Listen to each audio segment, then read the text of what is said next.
दिल्ली कांग्रेस के अध्यक्ष अनिल चौधरी जी हमारे साथ जुड़ गए हैं। अनिल जी, बहुत स्वागत है आपका जी दिल्ली एनसीआर हरियाणा पर। शुरू से कांग्रेस पार्टी ये कह रही है कि उसने इस पूरे स्कैम को उजागर किया, पहले दिन से विसल ब्लोअर है आप लोग। मैं अगर आपसे सर इजी वर्ड्स में पूछूं कि 4-5 अगर खामियां आप बताना चाहें इस शराब नीति में, तो क्या बताएंगे आप? देखिए, मैंने कई बार आपके चैनल पे आपके माध्यम से श्रोताओं से बात की और मैंने बताया कि तरह से भ्रष्टाचार हुआ। सबसे बड़ी बात तो अरविंद की वादा खिलाफी थी अपने खुद के मैनिफेस्टो से, जहां कहा गया था कि हम जनता से, महिलाओं से, मोहल्ला सभाओं से पूछ करके नीति बनाएंगे। उसके विपरीत इन्होंने शराब माफियाओं के साथ मिलकर के शराब नीति का निर्माण किया। अब सवाल ये उठता है क्यों किया? स्वाभाविक है, इसमें कुछ इनके इंटरेस्ट थे, इंटरेस्ट साफ तौर पर दिखाई देते हैं। आज जिस नीति और पॉलिसी की हम बात करें, भ्रष्टाचार है। दूसरा, इस नीति को थोप करके जो दिल्ली को बदनाम, जो दिल्ली को नया एक नाम, यानी कि शराब की राजधानी, नशे की राजधानी दिल्ली, ये अरविंद ने नया नाम दिया। कांग्रेस की और शीला जी की दिल्ली की पहचान होती थी एक खूबसूरत शहर, फ्लाईओवर सिटी के रूप में। उस शहर को एक नया नाम मिला, वो नशे की राजधानी। सबसे बड़ा यदि स्कीम की हम बात करें, जो पॉलिसी आप लाएंगे, आप देखेंगे कार्टेल बना करके जिस तरह से नीति भी खुद बनाते हैं, उसका उल्लंघन भी खुद करते हैं, और एक शराब माफिया तो आप ला करके ब्लैक लिस्टेड कंपनी को आप काम देते हैं। आज नियम के विरुद्ध 140 करोड़ की आप जो है उनका जो देनदारी की सरकार की, उसको वेव ऑफ करते हैं। तीसरा, इसमें सबसे बड़ा इशू एक विशेष लोगों को इस पूरी नीति के ऊपर उनके सहयोग से नीति का निर्माण करा करके आप आगे बढ़ते हैं। अफसोस इस बात का है कि जब ये सरकार नीति बना रही थी, ये समय वो था जब देश के अंदर लॉकडाउन और कोविड चरम पे था। वहां लोगों की जान बचाने की बजाय ये लोग नीति बना रहे थे। ऐसी क्या बड़ी इमरजेंसी घोषित हो रही थी कि शराब की नीति पे काम किया जा रहा था, बजाय लोगों की जान बचाने के अरविंद और सिसोदिया लगे हुए थे शराब माफियाओं के साथ बैठकें करने में। हम उस समय भी ऑब्जेक्शन कर रहे थे, हम बार बार कह रहे थे कि ये पहले लोगों की जान बचाने की प्रायोरिटी होनी चाहिए। अरविंद उस पर काम न करके शराब माफियाओं के लिए काम कर रहे हैं। अनिल जी, आपने आज पूरे दिन के अनिल जी, आपने पूरे दिन के घटनाक्रम को आज देखा होगा और ट्विटर पर भी आपने देखा होगा। पहले सम्मान भारत रत्न का भी जिक्र हो जाता है, उसके बाद पद्मश्री तक का जिक्र हो जाता है, लेकिन आज आपने देखा कि भगत सिंह से तुलना की जाती है मनीष सिसोदिया की। और एक और स्टेटमेंट अरविंद केजरीवाल जी का है, वो ये कहते हैं कि दोनों ही पार्टियां गुजरात में रात के 12 बजे के बाद मीटिंग करती हैं, दोनों ही मिले हुए हैं, आईबी का इनपुट है उनके पास कि सरकार उनकी बनने वाली है, और इस वजह से मनीष को परेशान किया जा रहा है। मुझे हंसी आती है अरविंद की इस बचकाने के इस तरह के बयानों पर। हालांकि इन बयानों पर कई बार जनता ने पहले बिलीव किया, लेकिन अब कोई बिलीव करने वाला नहीं।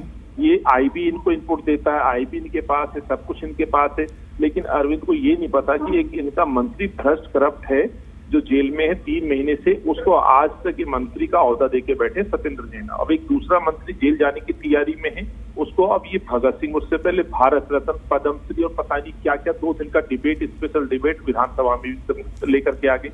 सच्चाई यही कि आज बड़े बड़े हमारे जो महान नायक हैं देश के, उनको उनकी आड़ में बचने की कोशिश आज अरविंद करते हैं। भगत सिंह का नाम लिया जाता है। मैं आपके माध्यम से पूरे देशवासी श्रोताओं को कहना चाहता हूं कि अब भगत सिंह ने कल्पना की होगी कि 21 साल के बच्चे को शराब नीति में शराब पीने का अधिकार दिया जाए। क्या भगत सिंह से कल्पना की जा सकती कि भगत सिंह की शराब को सपोर्ट करते पाए जाए? क्या एक भगत सिंह जो गाँव का रहने वाला एक क्रांतिकारी, एक ऐसा युवा था जिसको रोल मॉडल के रूप में देश में जाना जाता है, क्या वो कल्पना कर सकता है कि देश के हर गांव में शराब के ठेके खुले? और ये सब काम अरविंद ने कराया, अपनी देखरेख के सामने कराया। और 2 दिन के स्पेशल सेशन में अरविंद कहते हैं कि मनीष क्या शक्ल से चोर लगता है? क्या चोरों की शक्ल पे लिखा होता है कि चोर है? और वहां मनीष का पलट के कहना कि मैं अकेले जेल नहीं जाऊंगा, ये दिखाता है कि कुछ बड़े राज हैं जो मनीष सिसोदिया के जहन में और उनके दिल में और उनके सीने में है। यदि वो राज बाहर निकले तो अरविंद जेल जाएंगे, मैं दावे के साथ कहना चाहता हूं। आज 2 बातें और हुई हैं। एक कहते हैं कि जेल के ताले टूटेंगे, मनीष सिसोदिया छूटेंगे। एक तो ये कि जेल जा रहे हैं, ये कैसे तय हुआ? अभी तो इन्वेस्टिगेशन चल रही है, पूछताछ चल रही है। दूसरा है कि मेरे जेल जाने पर गर्व करना, वो ये भी स्टेटमेंट है। देखिए, ये तो तय हो चुका है, लेकिन बेशर्मी की हद है। आज एक व्यक्ति, करप्ट व्यक्ति, खुले रोड पर जश्न मनाते हुए आज सीबीआई के दफ्तर जाते हैं और एक उनका मुखिया नेता जश्न मनाते हुए कहते हैं कि मैं जेल जाऊंगा, और दूसरी तरफ इनके चेहरे पे खौफ भी दिखता है।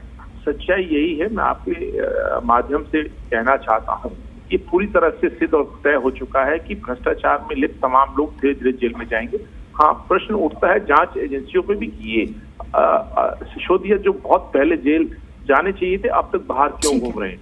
सिसोदिया वो व्यक्ति है जो एफआईआर में सबसे पहले नंबर पर है, लेकिन अभी तक सिसोदिया को केवल पूछताछ तक बांधा जा रहा है। तो कहीं ना कहीं भाजपा की नीयत पे भी शक है। और मैं बार बार बोल रहा हूँ, इस शराब नीति को लेकर के भाजपा हमेशा पीछे रही है, सपोर्ट करती रही है अरविंद का। और मैं दावे के साथ कह रहा हूं, जब हम लोग सड़कों पे थे, पोल पोल यात्रा निकाल रहे थे, आपने हमारे हर प्रोग्राम को कवर किया, मैं धन्यवाद देता हूं। लेकिन बीजेपी का कहीं आप मुझे दिखा दीजिए 4 लाइन कंप्लेंट की लिखी हूं। 8 इनके एमएलए, 7 सांसद, 150 पार्षद और 3 मेयर, जिन्होंने दिल्ली के अंदर खुले तौर पर जहां मास्टर प्लान का उल्लंघन था, वहां ठेके के लाइसेंस एमसीडी के द्वारा दिलाने का काम किया। जितने आरोपी और साजिशकर्ता आम आदमी पार्टी के नेता हैं, मैं समझता हूँ भाजपा भी उससे कोई कम नहीं है। एक कार्टेल के साथ इस दिल्ली को बेच देना, एक माफिया को सुपुर्द कर देना, उसके बदले में पैसा वसूलना, इनके पुराने सहयोगी 500 करोड़ का घोटाला कहते हैं, मैं कहता हूँ एक बड़ा भ्रष्टाचार है। धीरे धीरे परतें खुलती जा रही हैं। और दावे के साथ कहता हूँ, और मैं पूछना चाहता हूँ भाजपा एक दिन केवल राघव चड्ढा के घर पे प्रदर्शन करके रुक क्यों गई? आखिर क्या मामला है, क्या डील हो गई है? ठीक है, आईबी की रिपोर्ट अरविंद के पास है। अरविंद ये नहीं बताते कि भाजपा से इनकी क्या बातें हुई हैं, क्यों आखिर भाजपा चुप हो गई, राघव चड्ढा पे मुंह क्यों नहीं खोल रही है, राघव चड्ढा के रिश्तों को क्यों नहीं बताना चाह रही है? आखिर आतिशी की बहन और आतिशी को लेकर के जो आक्रामकता थे, आक्रामक थे लोग एकदम से यकायक चुप क्यों हो गए? ठीक है अनिल जी, बहुत शुक्रिया, आपने वक्त निकाला और आप जुड़े हमारे साथ। हमारी कोशिश थी कि आपको लाइव बैठाया जाए, किसी कारण से आप जो है नहीं जुड़ पाए, लेकिन आपने अपनी बात रखी है। कांग्रेस पार्टी दावा करती है कि वो विसिल ब्लोअर है, बीजेपी आप एक ही है।